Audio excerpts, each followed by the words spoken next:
Singer-songwriter Emitt Rhodes has died. He was 70. I'm John Beaudin from Rock History Music. Word is Emitt died in his sleep overnight. No cause of death has been announced so far. I first heard his name when I was not even a teenager, where people were saying he was like the post-McCartney or the American Paul McCartney. And of course, you say that, well, first of all, that's like a punch in the gut, because no artist really wants to be compared to the Beatles, or any Beatle for that matter.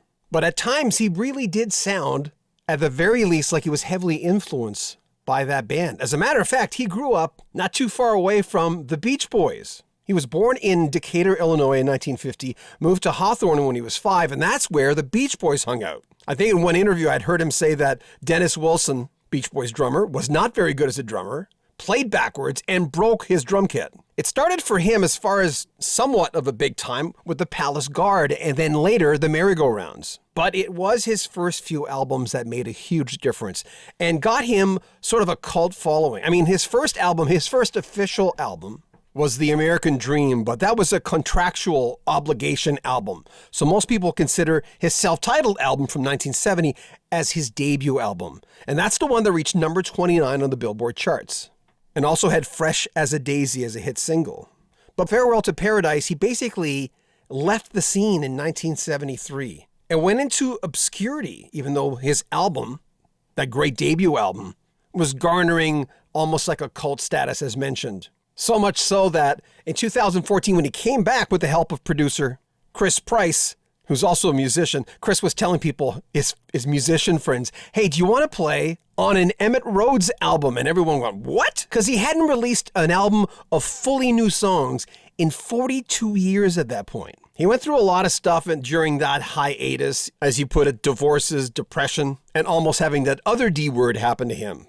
But he did live till he was 70. In his early 20s, he had a philosophy: I have to say the things I feel, I have to feel the things I say. And he once said, I was really good at making bad decisions. But if you're not familiar with him, go on YouTube and take a listen. There was something really magical about the way he did things, like that first album where he basically played every instrument, which sometimes caused him to release music a little later than it was supposed to be released. But being a drummer and learning to play guitar after that, and being the guy at the front of the stage, was rewarding for him. But he's one of those artists, and you might think this after you listen to him, if you're not familiar with him. I know if you're here, chances are you know who he is. You can't help but think, I wish he would have released more music. He got so much press in the early 70s, late 60s, early 70s, because people were paying attention. Because the second, as I mentioned off the top, you're compared to any Beatle. Of course, there's a wall that goes up for a lot of fans where they go, wait a minute, there's only one Beatles, there's only one McCartney. So there were some wrong steps, bad decisions that were made, where for whatever reason we should have had more music from this man. Having said that, I'm sure there's a lot in the vaults that maybe he chose not to release, which someday may be released. May he rest in peace. A powerful musician, and a guy in interviews who was always very honest. Have any memories of Emitt Rhodes? Did you buy those first few albums? Did you buy the comeback album? Did you see him in concert? What do you think went wrong?